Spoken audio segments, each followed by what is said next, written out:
30 दिन का बच्चा ब्रॉयलर।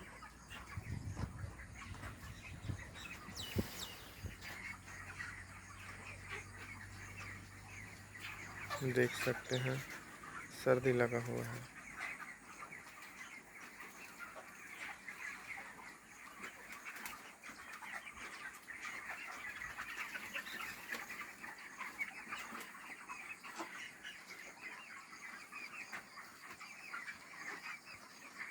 ऐसे वाटर इंटेक कर रहे हैं, फीड इंटेक।